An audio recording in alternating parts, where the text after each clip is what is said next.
Okay. So yesterday we were studying what is an operating system. This is a very vast subject, but we'll try to cover it very briefly. So we understood it's a manager. Yeah, it manages all the processes, and these are just the ways in which it manages. So some operating systems they like to give priority to all the processes, and then they process it with their priority. Some give round robin should do this. Round robin is nothing but like there will be a queue, and inside the queue there will be some process like P1, P2, so on. And first this will be picked up, it will be processed. Then let's say it's only processed, it's not processed completely. There's something left. So it will be enqueued back into the same queue. So P1 will be here again. Then P2, P3, P4, everything will be processed. Then again P1 will become. It's a scheduling technique. Uh, why do we do this? So manager, right? OS is a manager. It manages processes. Okay.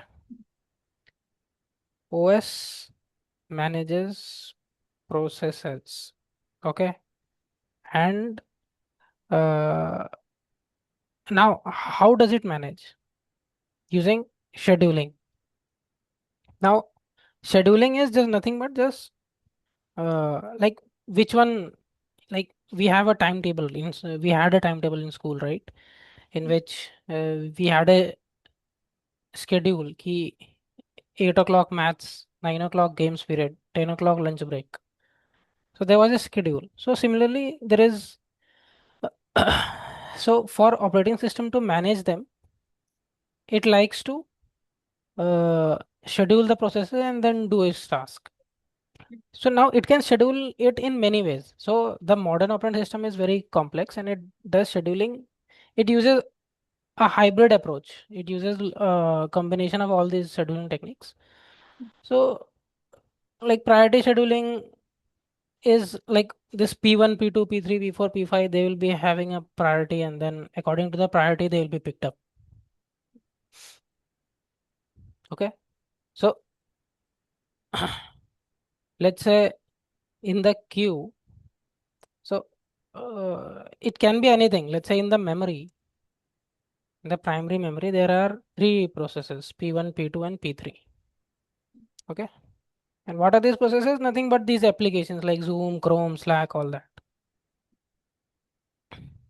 Okay. So now let's say I somehow click these three things simultaneously. Like I do this very quickly. Okay. So how will the OS manage? Which process would it execute first? So because this was a click operation, it will probably use something like, okay, there are only two techniques here. It will probably use priority scheduling here. Key user clicked Zoom at time T1, clicked Outlook at T2, and this Postgres at time T3. So it will use time as priority here, and it will because I clicked this first, the OS will open this program first. So as there is a boot loader script, right, in for turning on the operating system and turning on the computer. Similarly, to turn on this application, there will be a script. So the script will be executed first for Zoom because the time was less and we were using time based priority scheduling. This priority can be anything. It can be computer assigned, user assigned. It can be anything. Okay. So this is scheduling. So similarly, the round robin will be you don't want to keep track of the time or who clicked which process when. So there can be like in multiplayer games, there can be two people who can click on the same mango fruit at the same time. Like two people want to eat the same mango at the same time. Then what do you do in that case? In that case, these things become complicated, priority based, right? So in that you do round robin key. It's the first player will get the chance first, second player will get the chance second. You do something like that. Okay. So each programmer task is given a fixed amount of time to execute. Okay. So this is time sharing scheduling. So the CPU continues execution till the time is over, and then after the interrupt, the second task will get the CPU.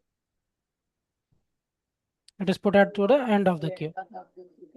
Okay. As I was saying here.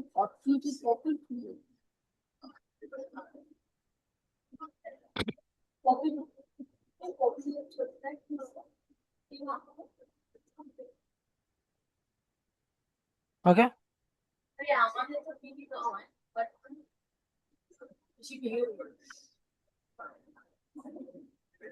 Did you understand round robin? Can you explain what is this?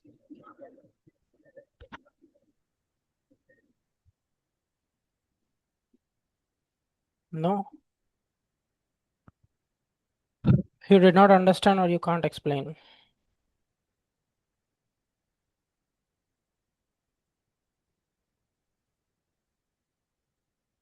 It is just speak. Let's not waste time here.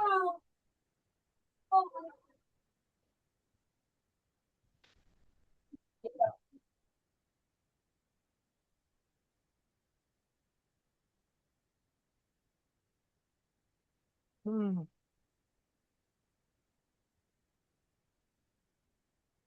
I thought tell her you are studying. It's yes, it is needed. How will I know? And I can just record the video and give it to you, right?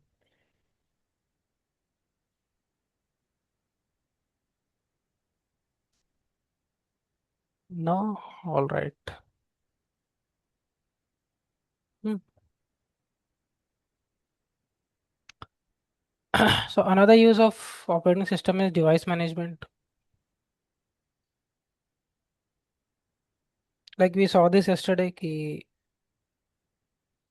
a computer has a lot of components connected to it, and like I should show it to you. Like, look, here is the device manager. So this, can you see? These are all the devices. Are you correct about the? Please speak louder. And I think Am if I you, correct about the round robin? no, I do not understand what is this. अरे भाई chat. Chat. Okay. So when two important tasks are needed to do at the same time, it knows which to give priority. No, this is priority based scheduling. This is not round robin. Okay, then what it is? Explain. That is what I did. Okay. So you understood priority scheduling, right? Okay. Yes. If there are two processes, P1, P2, and if they both are ready for execution, then based on the priority assigned to these processes, the CPU will discriminate and pick up either one of them because it cannot do both at the same time because like currently like in the modern computing we have parallelism. There are, you would have heard CPU with 8 cores and 16 threads, right? Yes. So that all comes under parallelism. So if you have 16 threads, you can execute 16 processor at one go. Okay. But all this discussion right now we are doing for single thread. Like in old days, we had only one thread. So Okay. we could execute only one process at a single time. So if two processes are ready for execution, you have clicked two applications at the same time, then Okay. you'll have to assign property. Either the user will assign the property, like in this case, I clicked. So like when you click it, you're giving the OS an instruction, okay, this should be open first, or this has more priority. Like if you click this first, then So this means you have given this more priority. So this should open before this one, right? Make sense? So I understand the priority schedule. But what about the round? Good. So for round robin,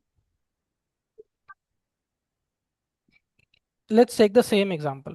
How should I clear? Can you clear the? You can clear, right? Because you have the eraser option. Okay. Okay. Okay, I can also be. Ta-da-ta-da. Okay. So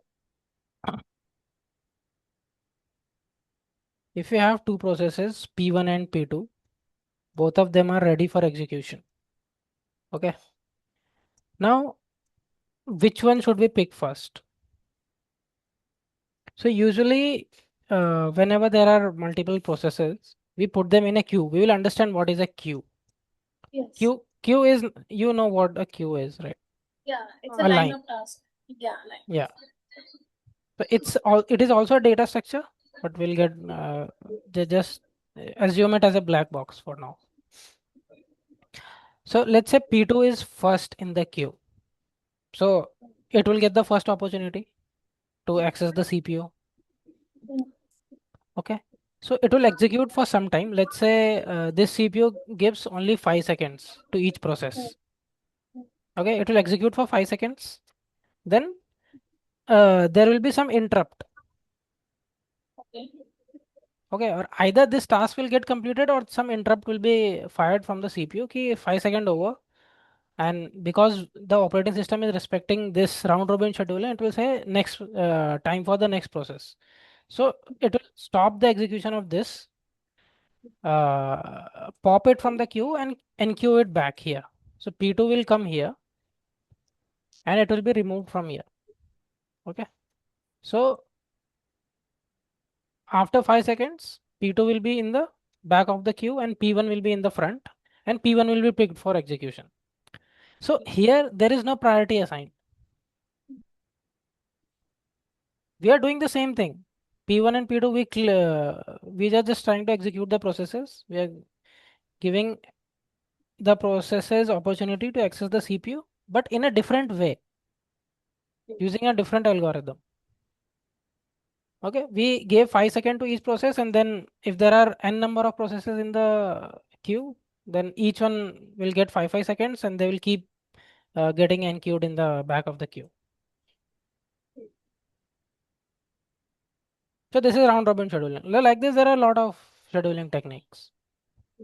So it's called time sharing because there is a fixed second time which is allotted for each process.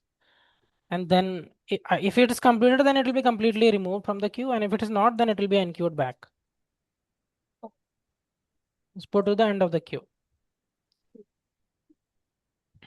So they are allotted its share of CPU time. So this improves the response time. Let's get into this. It's a little bit interesting, but uh, just let me know if you're able to understand. So what does this mean? This scheduling technique improves the response time. See, in priority based scheduling, if let's say this had a higher priority, so this gets executed first. But let's say this three, like you have seen, right? Microsoft Teams is a very heavy process, a very heavy program. It usually takes around 1 minute to fire up completely. Do you agree? Yes. Right? So if Microsoft Teams has higher priority, then be it will just occupy the CPU. And all the other processes, let's say the process 4 was very important, but lesser important than this third process. It had priority 9. So it will just keep holding this, even though the user wanted the process 4 to be executed as well, but it will not be because this process is taking a lot of time. Maybe this program hanged. There was some bug in the code. And now this code hanged. So now even this thing is blocked. The process 4 is blocked because this is higher priority and it's a very long learning process. So the response time for process 4 is very less. Like if you have good luck, then maybe this can be a very short running process, and then you will get the CPU very quickly. But it might happen. We always consider the worst case scenario here in computer science. Okay. So in the worst case, it can happen, and the user might feel frustrated that now the process is stuck and I'm not able to proceed. Okay. So this can be a very bad experience. So usually round robin is considered better for response time. So what would happen is, let's take this same example, the process 3. Okay, it's a long running process, and process 4. In round robin scheduling, what would happen is P3 will, because it had higher priority, it will be in the front of the queue. Okay, and P4 will be in the back of the queue. So after 5 seconds, I'm taking 5 seconds just as an example. After 5 seconds, P3 will be interrupted. Okay, even though this program got hanged and it was not able to proceed further, it will be interrupted. It will be popped from the main memory. It will be put back in the queue, and P4 will be given the opportunity. Just because it is taking longer to open. Not just because this is a round robin scheduling algorithm, right? It it doesn't care if P3 will finish fast or it will take a lot of time. It doesn't even know. How will we know if P3 is going to take a lot of time? We don't, right? How do you know कि user is going to open Microsoft Teams? Maybe a user will just open Notepad. Notepad will open in a jiffy. Yeah. So we don't know कि what the user is going to do. You have to consider everything in advance. So this round robin So scheduling who is very smart decides in that? this. Hmm. Who decides? Like the OS decides itself it will be doing round robin or priority. So this is the difference between operating systems. So like once upon a time, like Windows used to use priority based, Linux used to have round robin. I'm just giving an example. I'm not, because usually we use a hybrid of the approaches. It's not just strictly, but it can be key. Windows can use just round robin. Macintosh can use priority based scheduling. So it's already feed it. So like the OS is of 4 GBs, right? Like if I go and download Ubuntu ISO, ISO is just a image file. Oh, what happened? Yeah. So if I go to download, it's of 2 GBs or something. Say it's a 5.9 GBs for 64-bit RCs. So what is there in this 5.9? All this. Which algorithm, which scheduling to use, when to use which scheduling, all this, and another lot of things, device management and all that. So all that instruction is there in this. That's why it's 5.9 GBs. Okay. So uh, so in case of round robin scheduling, this P3 process will be popped out from the CPU and P4 will be given opportunity. So even though the Microsoft Teams will not open, but let's say P4 was Notepad, and there is no issue in Notepad, so Notepad will open for you.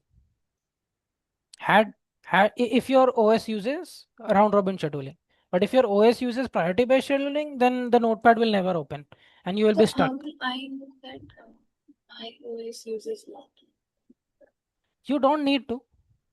It's like to drive a car. You don't need to know how what the engine is doing. It's the same thing over here. There is abstraction here. But you care. What? You try to know what the engine is doing. I did not understand. Sorry. Come again. Like you were saying that day, right? You want to know how the EV is working, and you already know, and you were lecturing. You may have any idea how it works. Blah, blah, blah. If you know, then it will blow your mind. Yeah, it will. So that is what I said, right? The modern operating system is of 5.9 GBs. Yes. I cannot tell ki which so there are a lot of scenarios. Ki for UI based application it will use this. Okay, for backend processes it will probably use a different scheduling algorithm. And all of this is like if you want to become an operating systems engineer, then you should get into this because this computer science field is very vast. You cannot learn everything. No one can learn everything, no matter how intelligent. So you'll have to choose. and you have to be smart. Ki, what should I get into and what should I just know the basics of. So these are the responsibilities of an operating system. So you never need to worry ki which scheduling algorithm will be executed when you are opening this any of the programs. It is the responsibility of OS, but this is how it happens. So like you got an idea, right? Why we have different algorithms and what is the advantage, and why is it written key? This has better response time. Hmm. Got it right? Yes. Yes. Okay. Yep. Okay, and provides an interactive environment because it will the at least the P4 will get executed, right? Even though P3 is stuck. It's very useful in network environment as each user is allowed to share the network resources. Yeah, this also is true. Device management. Let's see this. So device management is done through device manager in the Windows operating system. Um, These are the devices present in my computer. See, there are audio, battery, biometric, Bluetooth, camera. Okay. These are hypervisors. Let's not get into this. Then disk, all the adapters, keyboard, mouse, processor, all this. These are devices. And how do you manage? So what I was saying is like you're facing issue with your Bluetooth, right? So you can yes. probably pick up the this this thing and probably update the driver, uninstall the driver, try Okay, wait, I reinstalling will it. try. Should I? Okay, no, don't do it now. Focus on the class. Okay. So this is what it is written. Ki it will maintain a balance between them and this. This is an important point. Do you understand what this means? Which operating system can be used with your This one. balance between them? When you read it yesterday, a balance between them and the same. Yes. No, the line which I've highlighted. Ki this. So this is the more important because the CPU processing speed is much higher than the input. Yes. So what do you understand from this? So the speed of scanner or mouse is definitely more than at this. Sorry, less than at the CPU.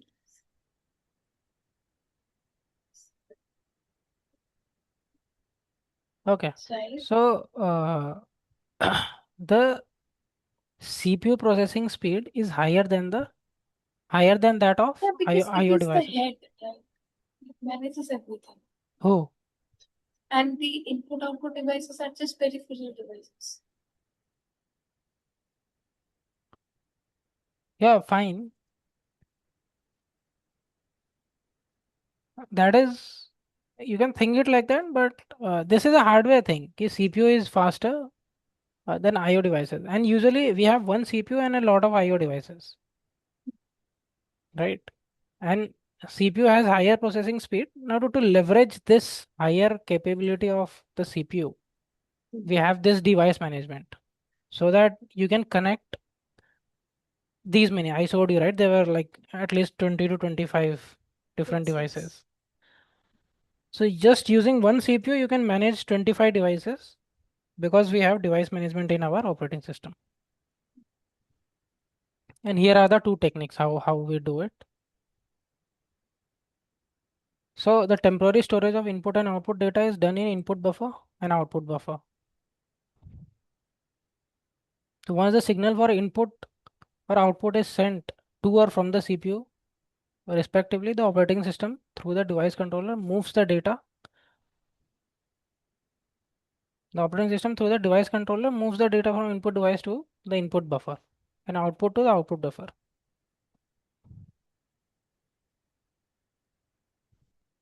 this output buffer.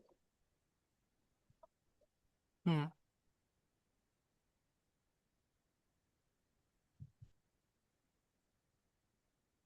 Did you understand? So what they're saying is, might sound a little complicated, but This complicated. it is complicated. Okay. See, we have a mouse. Okay. And here is the CPU.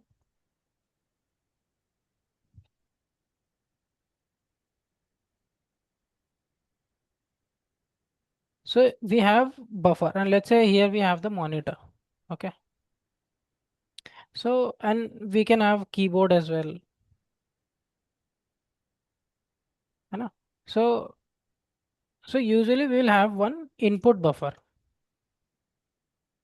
and we will have one, this is the monitor. Okay. And we'll have one output buffer. So whenever the user does anything, the operating system through the device controller moves the data from input device to the input buffer. So from the input device, it will move it to input buffer. So let's say I did one click. So that click will be first sent to the input buffer. Okay. And let's say I did one drag as well. The drag will also be put here. So we'll take all the user interactions, keep it in this input buffer. Maybe using the keyboard, I typed a few letters as well. Okay. So we'll put it in the input buffer. And then the CPU, whenever it's free, so the CPU will be doing other things. Maybe it's opening Chrome, it is opening Firefox, it's doing all that. And as soon as it gets free, it will see ki in the input buffer there is something. It will quickly pick up these things. Usually, the rate in which the data comes in the input buffer is less than the rate by which it comes, by which the CPU picks up the things from it, because CPU is faster. CPU is faster, it will pick up very quickly. IO devices are slower, so this will be very slow. It will come slowly from here. So it will just accumulate all the things in the buffer. And the word buffer, that is what the word buffer means, right? Okay. It's a place, it's a waiting place. So all the operations will be waiting here, and as soon as the CPU gets free, it will quickly pick up everything, like in a burst. Okay, click, drag, move, everything. It will pick up, quickly process it, and then it will put it in the output buffer in probably 0.1 nanoseconds. Okay, it will do all this. But we, like when a human does a click, the human will take 1 second to do one Yes. click. CPU will won't wait for 1 second to see कि अच्छा human has clicked. Wow. Okay, it won't do that. It will take zero point 0.1 nanoseconds. Quickly zoop, it will pick up everything, put it in the output buffer, then it will कि अच्छा और क्या काम है? It will again start picking up everything. Okay, so that's why we have buffering. So this is what they were talking about. Okay, there is input and output buffer. Then operating system through the device controller moves the data from input device to the input buffer. Okay, and for the output device to the output buffer. Okay, the operating system is doing all this. In the Mm-hmm. background, it's using the CPU, but the OS is responsible for this. So when the signal is sent to or from the operating system to the respective device controllers, the program doesn't wait. Rather, it returns to its processing. है ना? So here, this place, this is a slow pipeline, as I said. Key input will come to the buffer slowly. The CPU won't wait for that time. It rather returns to its processing. It was processing the Google Chrome, it was processing Zoom, it will get back to all that. Okay. So in case of input, if the buffer is full, the operating system sends a signal to program ki which uh, sends a program which processes the data stored in the buffer. When the buffer becomes empty, the program informs the operating system which reloads the buffer and input operation continues. Similarly, for output, when the program being executed has to display some output, it fills the buffer and then informs the operating system. Thereafter, the operating system empties the buffer by sending data to the output device. And in the meantime, the program fills another buffer. This technique is called overlap processing. This is because while the operating system reloads one buffer, the executing program doesn't stop as it's able to fill data in another buffer. You understood this, right? Okay, the CPU is fast. CPU is very fast. So just because CPU is very fast and our input and output operations are very slow, so we have this buffer in between, which will act as a dampener, right? Because this is we have the slow world here, and CPU lives in the fast world. Now to cope up with the speed difference, we have a dampener here, okay, which is the buffer. Okay, CPU will put all the information. Then whenever the user wants the information, the operating system will slowly feed it to the user. What is spooling? Simultaneous peripheral operations on line. This is a device management technique used for processing of different tasks on the same input output device.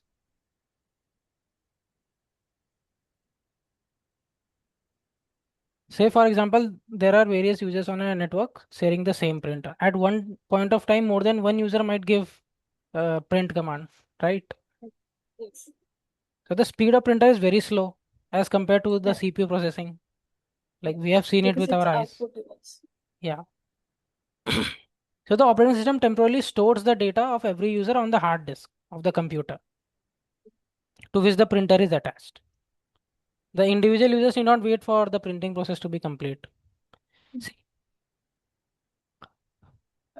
we have one printer in our home. We are poor and we have 10 children. Okay. Each one of them wants to But print why a, do we have okay. Thanks.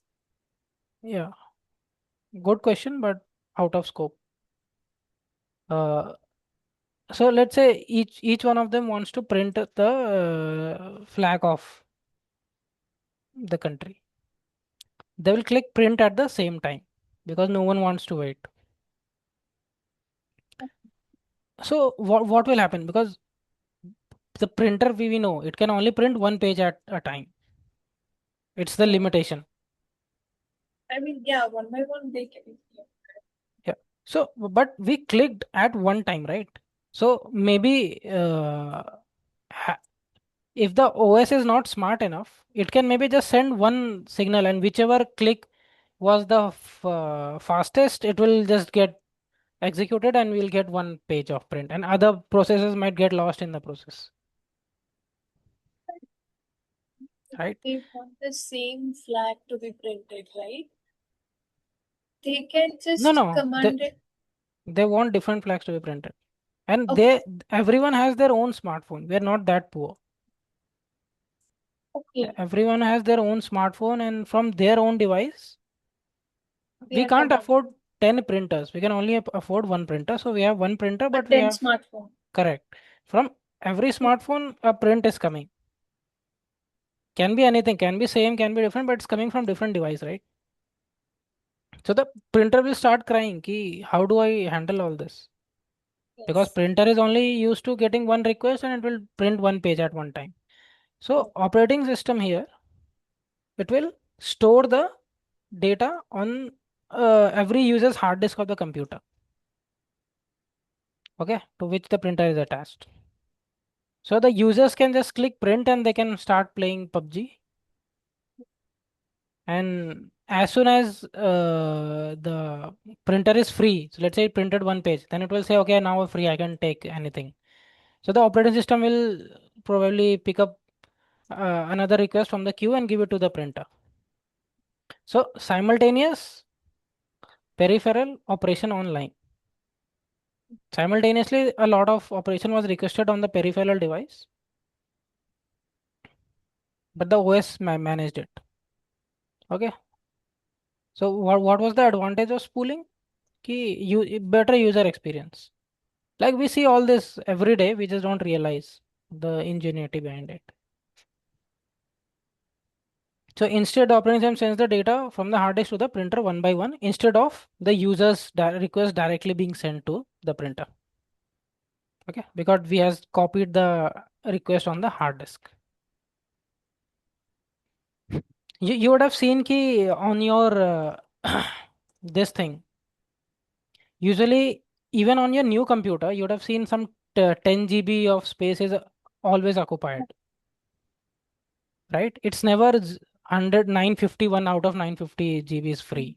Yes, yes. The space is reserved for all this. If there is no space on the hard disk, how will the OS execute spooling? Does it make sense? Like, if we give the user the capability to fill the hard disk, then it will not have any space for spooling. So all the code that we have written in this 5.9 GB, it will be of no use. So this code is also present ki in whichever device, whichever drive But or whichever sector. can we actually delete the codes written in the OS? Please be louder. Okay, can we actually delete the codes written in the OS? No, it's forbidden. So that code is also present. Ki it can never be deleted, at least by the user who is running the OS. Okay. So somebody who's very pro in this stuffs, even he cannot do it. Yeah, it's made foolproof, right? There are certain things which are made foolproof on process. So only if the hardware fails, only then it will fail. Otherwise, from the Okay. software side, it can never fail.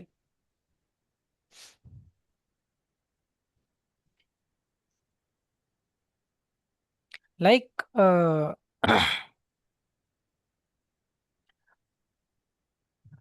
there was a aircraft. I think it was Dornier.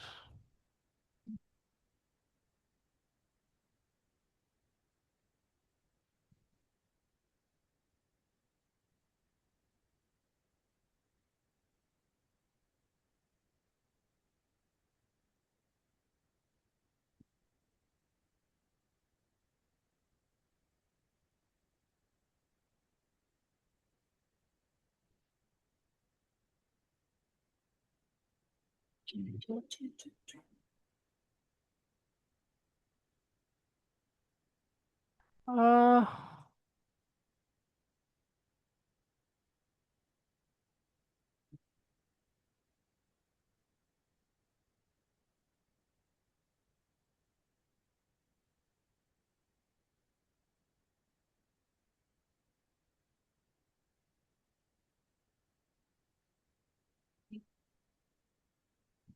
no, before this, 50s.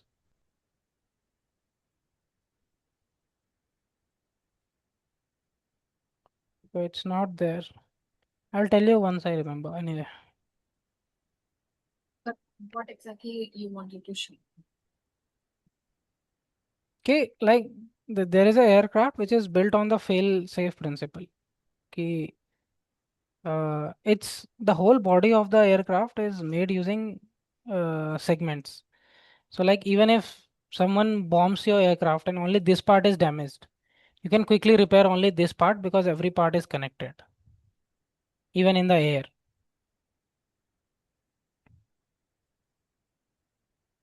Sorry, it was called self-healing. Anyway, so this was spooling, right? So we just saw okay, device management and buffering, spooling, all these things. Memory management, like we know, this is one of the main operating thing. Till execution is completed. Thereafter, the memory space is freed and available for other programs. This you understand, right? Hello? Yes, yes, yes, yes. What do you understand? By memory management. No, no, I said this. Key memory is freed up and made available.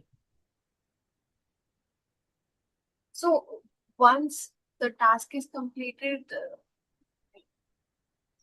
it Mhm. frees up the space and then we can run other programs. From where? From where does it free up the space? From the CPU, CPU. the OS. OS. Shut up. Okay, from okay. Is it device manager? Device manager? Shut up, shut up. You are saying so many things.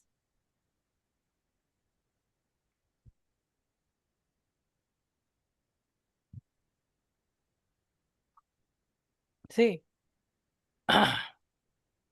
CPU has no memory. All it can do is processing. And by processing, it can do arithmetic, the ALU, CU. There is C. This this is CPU.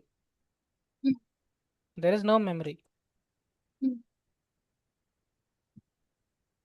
So memory is Is in there. the hard. Yeah, hard disk is the secondary memory. Secondary memory we don't take seriously because in secondary memory you store pawn, nothing else. Fuck. The main thing in here in computer science is the primary memory. So whenever we say the Okay, word okay. memory, we are always referring to the primary memory. And what is the primary memory? This you should know. It is RAM and Yes, it is RAM. What is primary memory? The memory which interacts with the CPU. So whenever to execute any process, we need some space. You know, you've seen Chrome has how many 500 MBs. When you download Chrome, it is of this much size, right? yes. Now to run this program, you'll have to first load this thing in your RAM. Then it Hmm, will start the execution. hmm, So all this thing comes under memory management. The operating system does the memory management, hmm, but the memory is freed. So once it's executed, it's freed from the RAM. hmm. Okay. And when new program has to be executed, it is brought into the RAM and it is freed from the RAM. Shut Partitioning up, and shut virtual, up. these are the two memory Hmm. management techniques. Partitioning is this. I have only one drive, but usually you have seen, right? C drive, D drive, E drive, F drive, Yes. partitions. Divided into various partitions of same or different sizes. Accommodate number of programs in the memory. It can be fixed or it can be variable. Memory is allocated when a program is loaded onto the memory, and then later its due course it may become fragmented.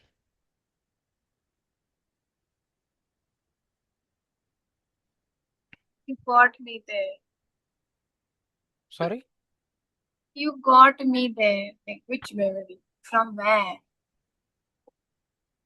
Yeah, but you You're a bad understood. person. You understood Yes, this. yes, Good. yes. Okay, so here see the partition can be fixed or variable. But why do we need partition? Number of programs in the memory. So see here this, even though I gave example of this is secondary memory, right? C drive, D drive is secondary memory. Hmm. This is not primary memory. The main thing is RAM. Yeah, so here the memory word refers to the RAM.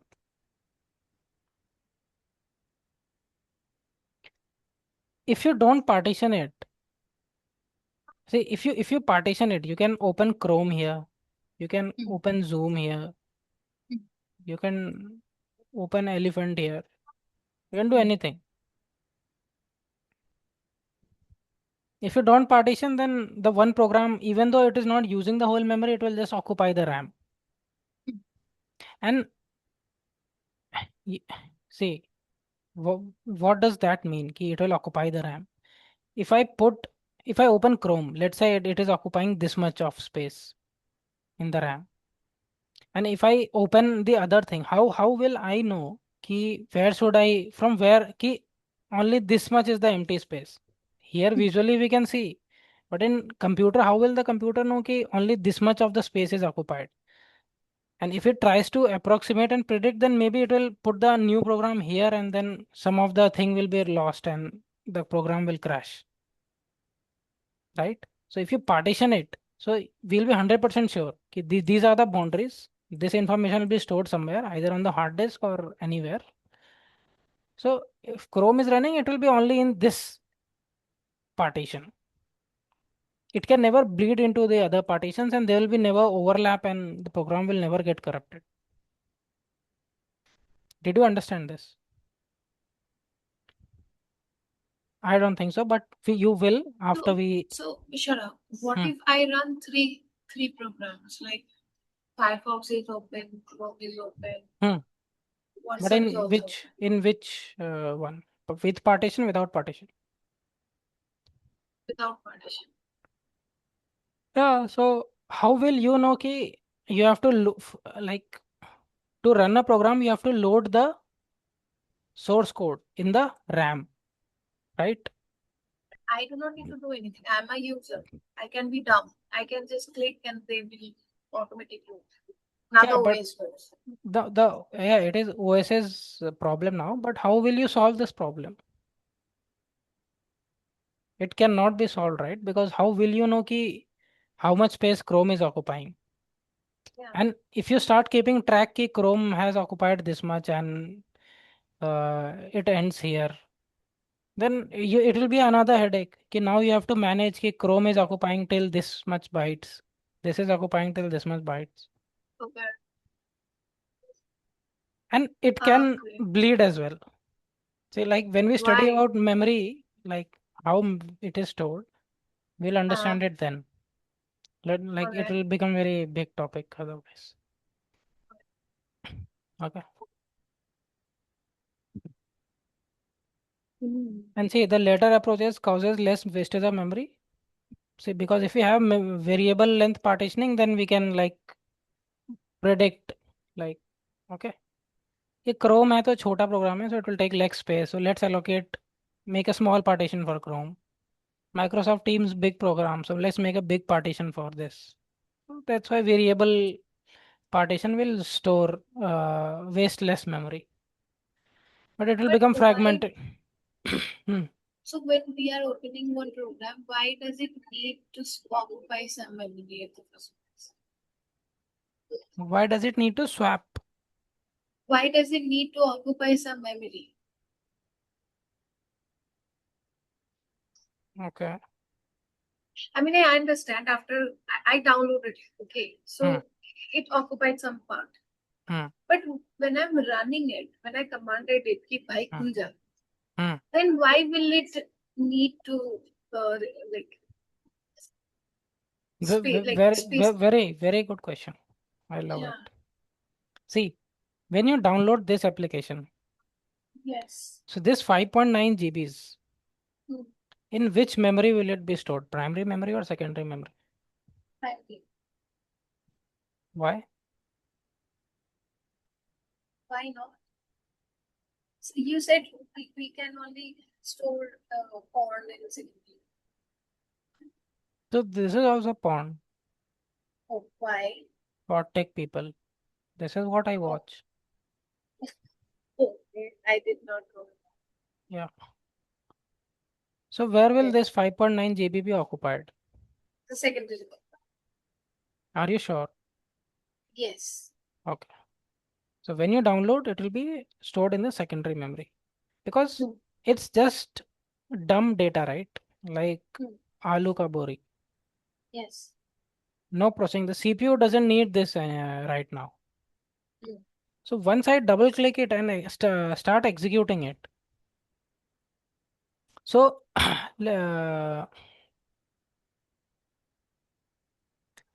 okay, let me just uh,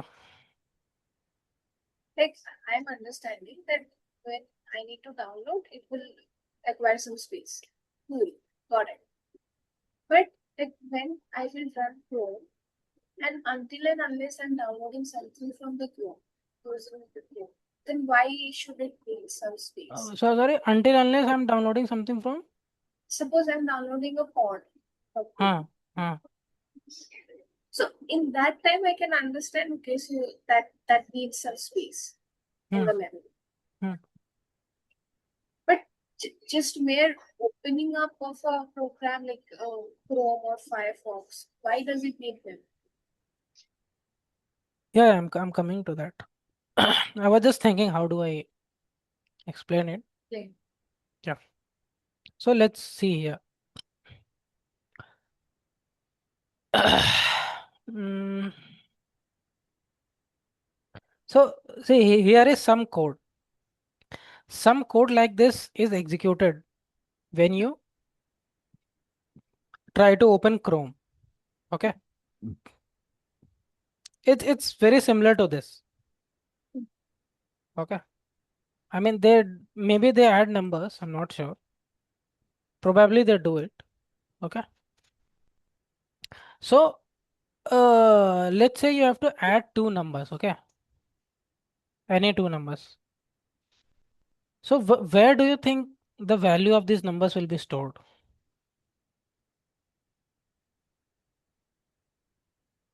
See, if you right now this program is on your hard disk. Okay.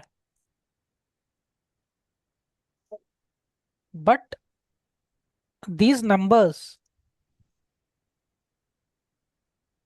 these values, they are not, they will be initialized during the runtime. Okay. By runtime, I mean when the program gets executed.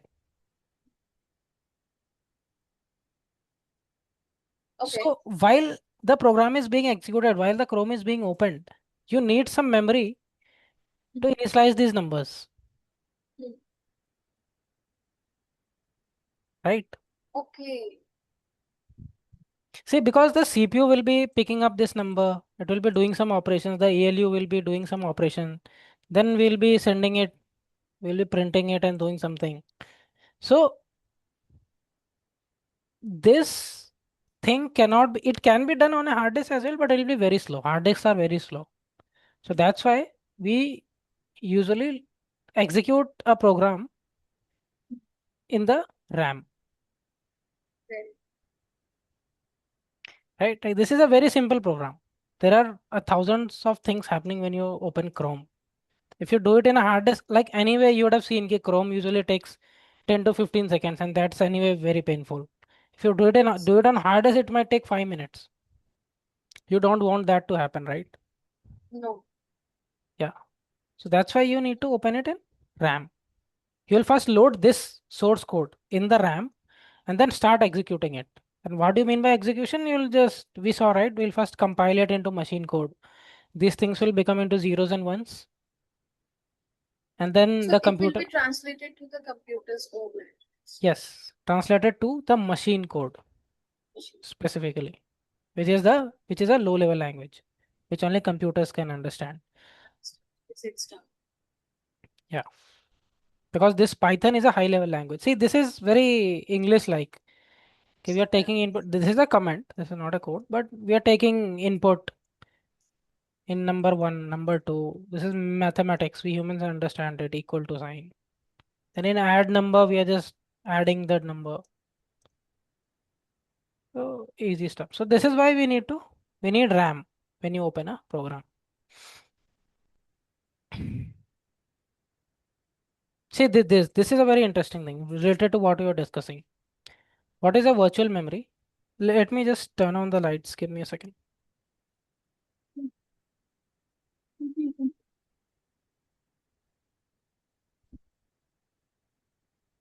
Yeah. So virtual memory is nothing but this is a technique used by operating system by virtue of which the user can load programs which are larger than the main memory of the computer. So I just said कि if you want to run this program, you can run it on your hard disk as well, right? But the only drawback will be it will be very slow. Yes. So here what they're saying is, let's say you are a poor person, you only have 4 GBs of RAM. Okay, you want to play Need for Speed, Most Wanted. That game needs 5 GB at runtime. but you have only 4 GB. So in an ideal world, you will not be able to play this game, or because you have only 4 GBs of RAM. But because in the modern operating system we have this thing called virtual memory, you can allocate some of the memory from your hard disk to be used as RAM. Okay, your secondary memory can be used as a primary memory, Okay. and that part of that memory will be called virtual memory. See, but this does not mean that this will be fast as the RAM, because it is the secondary memory and this is hard disk. It will be slow, right? But just because there are times when you need this thing to be present in RAM. For video games, this is a bad example. For video games, it won't make sense because it will start lagging because it will have to do swapping a lot of times. It will be a very bad experience. But sometimes, like there are some machine learning programs, sometimes some when you're training models, they need a little bit more memory. So in those scenarios, you can use your hard disk as a RAM, a part of your hard disk as RAM, and the operating system will load the program which are larger than the main memory of the computer. So it will be executed part by part because the complete program is not loaded on the main memory. Okay, it will divide the memory into sizes called pages, and a part of the program resides in the main memory and is called the active set. The rest is in the secondary storage device, that is the hard disk. And hard disk has sectors and tracks, we know.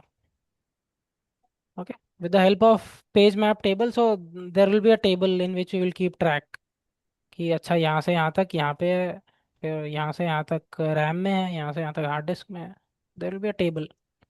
Table will contain the addresses. We'll see what are addresses. Very interesting. So the operating So system I keeps. want to. Hmm, hmm, So okay, not now. I thought is coming. Okay, okay. I can ask. So I have seen that suppose the YouTube music, right? I did not download any of them. So I was traveling to Turkey and I did not download any of the music, hmm, which I frequently used to listen. hmm, Okay. But when I clicked on the like most frequently played hmm, songs, hmm, it automatically played without any internet connection. hmm. So why? I just want to know why. I don't know Oh, whether this is related or not, but I just want to know. okay. This is not related. Yeah. That is a very simple thing. So Mhm. YouTube introduced this new feature uh, called smart downloads. So whenever you have access to Wi-Fi, Mhm.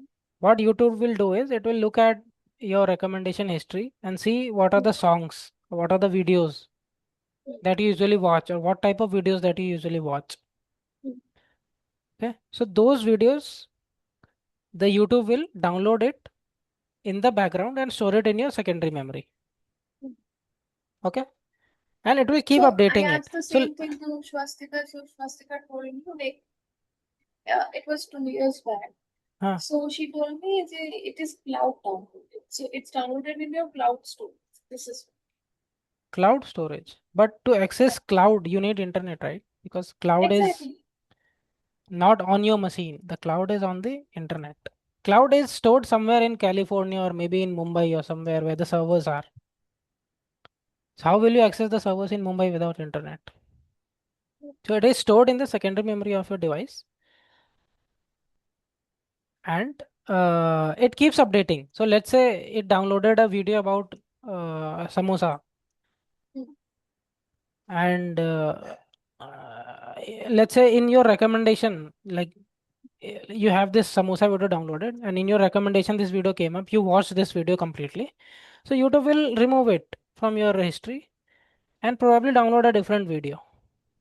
Okay, so there is an algorithm for it. Someone has written a code and it will do it. We'll see all this. I mean, once you learn all this, you will be able to make all this on your own. Very interesting. If not make it, you can also modify this. Like if there is something you find annoying in a software, you can also modify it. So I don't know where you were at the time. So it was, I guess, 2017, and a guy from Mizoram or Meghalaya, he fixed some bugs from WhatsApp. So Oh, he got rewarded. So how he did that, and how did he know that there is some bug? like the bug you come across while using the application. Let's say I'm messaging you something and the message did not go through, or maybe it malformed or something happened in some particular scenario. Like let's say uh, it's exactly 12 a.m. in the morning, and at that exact time when the date was going to change, you sent a message with like, this exact same text, and there is some code in the backend which maybe malfunctioned or something happened, and the message did not go through, and he saw this behavior. So he can then just look into the code because the code is usually open source. Now I don't think it's open source. WhatsApp was open source back then. Uh, so you can look at the code in the backend and see, कि, अच्छा, in this scenario, is there a check? And if you know coding, then you can go and fix it. Not a big thing. Like even now, if you know any bugs in YouTube, you can probably report it to Google. There are bug bounties and all that. Will they give me a job? What? They give me a job then. Yes, yes, they will. You'll also get a big reward. And like if you ever find any bug in a Google application, then they have a bug bounty program, and in that program they will give you So why rewards are as. you not trying? That is probably for college students who are trying to learn and they have time. Okay.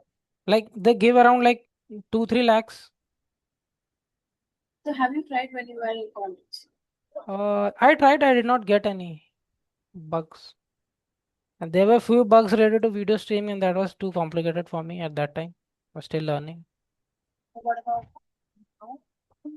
Now it's not there.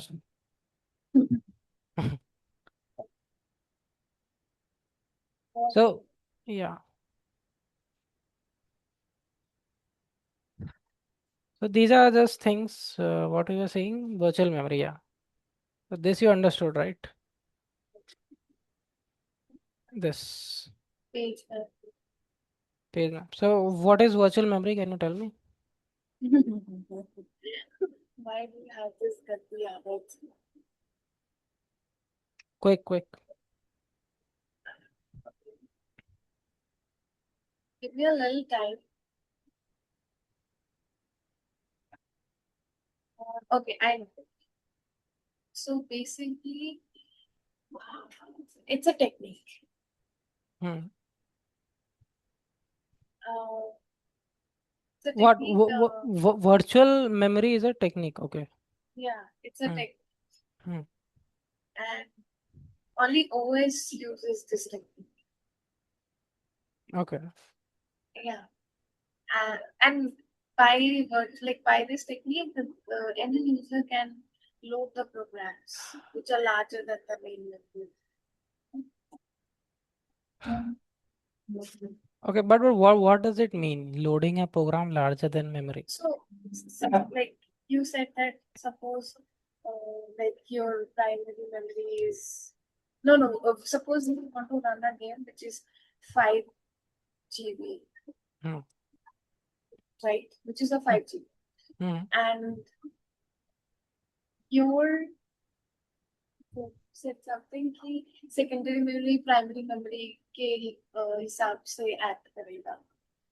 But your like main primary memory is only a 4 GB. Hmm. Yeah. So then at that time, secondary memory will act as virtual memory and will let the user play the game. Right. Secondary memory will act as primary memory. Yes. Right. So it divides the main memory into equal sizes. No. Yeah. The OS divides the main memory into equal sizes. And the part of the program resides in the main memory. Why will it divide the main memory in equal sizes? You said that.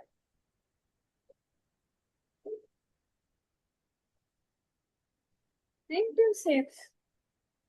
So are you just reading it from here? I have not opened the video. Okay. I mean, you were saying it in order. So the operating system But divides the main memory into equal sizes called pages. This is done anyway. This has nothing to do with virtual memory. They are just telling you you said what ना up. कि अगर 5 GB हाँ का game है और तुम्हारे पास memory 4 GB है, हाँ हाँ, तो फिर secondary memory plays the role of primary. right. So Yeah.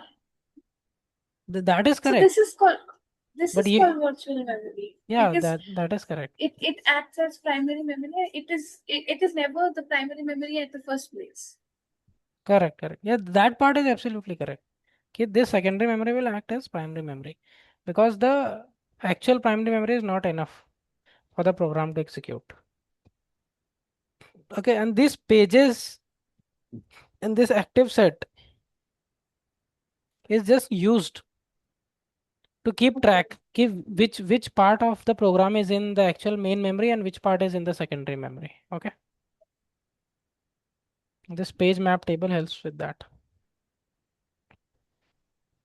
But when you give the example of game, that time I already understood. Hmm. Okay. This is another one thing. File management, one of the most important responsibility of operating system. Okay. Any data is stored in form of files and the operating system keeps the information So using the this is what I want to know. So, like, suppose I'm downloading anything, right? hmm, So it asks me like, do you want this in PDF format, in Word, hmm, or PNG or JPG or JPEG, right? hmm. And suppose it is downloaded in the PDF format, and then I want it to convert to doc. You're getting it right? Yeah. So No. So like, how does it know know what what? I want? Yeah, because it gives me the pop-up, right? क्या कि you want to convert the file. Yes. Okay. Do you want to convert the file from PDF to Okay. So docx? now I understood what. So Yeah. see, whenever you download a file, let's go back to our OG example. Whenever you will download this file will have a file extension, Hmm. and file extension helps the operating system understand what what type of data does this file contain, in which format does this file contain the data. Okay, so like if I download this thing, it will be downloaded in .iso format. So if you look, the download will start. Has it started? Has it? So how Has do it? Has you it? know it See, is in docx? it's in .iso, right? Okay, yes. Yeah. If you download a PDF file, it will be in .pdf. Download a Yes. JPEG file, it will be .jpg. Yes. So when you downloaded it, it will already have an extension. Okay. And when you open that file, Yeah. the operating system will, based on the extension, it will try to identify okay, this is a PDF file, so that will ask you. And if you try to open the PDF file using Word, so only in that scenario it will ask you are trying to open a PDF file and do you want to No, convert it so into .docs. in my old PC, what the problem was, that there was no PDF, the app or whatever you call it. Hmm. So I downloaded one PDF and I want to open it, and it automatically used to open in docx file. Yeah, because you had set in your defaults setting that key, if any PDF file comes, open it using Microsoft Word. It was just because of that setting. Okay. Okay. But what if I don't have the PDF app? Because Yeah, in so my it old it computer, will ask you, right, ki how do you want to open no, this it file? did not ask. It did not ask anything. It Okay, because automatically. the default was set. That is what I said. Ki the, Okay. ki the default. So if you go in Windows I and default apps, see there is a section. Okay. See, if I go to Excel, dot this file Excel, dot IQI Excel, ODC, yeah, XLS, the for XLS, Excel. Okay. Let me show you for PDF. Adobe नहीं है, as, हाँ इसका देखो dot PDF के लिए I have set it to Edge. So whenever I open a PDF file, this will by default open. So for you in your old computer, this was set to Microsoft Word. This exact setting.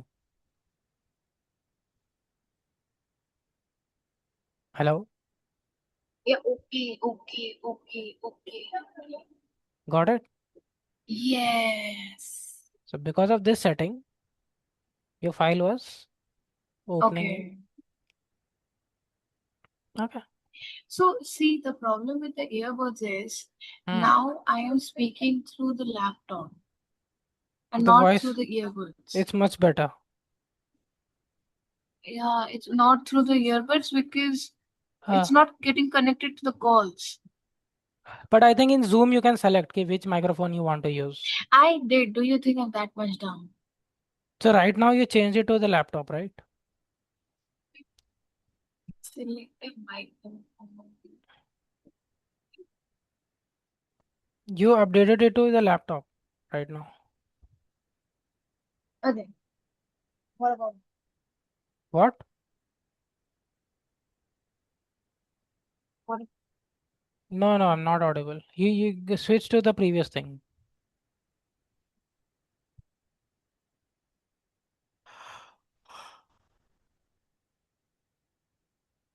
Quick, quick. Hello, hello, hello. Hello. Uh, yeah, now you're audible. Okay. See, whenever I am changing the microphone to Galaxy Buds 4 Pro, Hmm. your voice is not coming. Yeah, yeah, so that issue is there. So right now, Eh, from where are you listening my voice? it's default microphone array. No, what is the speaker selected? Speaker. The speaker is selected headphones, a Uh, Galaxy. Yeah. okay. So this is the perfect setup. Just don't Okay. tamper with it, okay? Okay. So you So understood, it's right? just that I need to drag my mouth near the laptop. So, okay. Anyways. Yeah, okay. Hmm. Yeah, I understood. Understood. Mhm. Any more questions? No, teacher. Okay.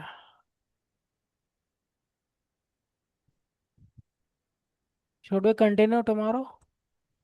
Yes. Are you tired? No, but you are yawning Yeah, I need to go for exercise. again.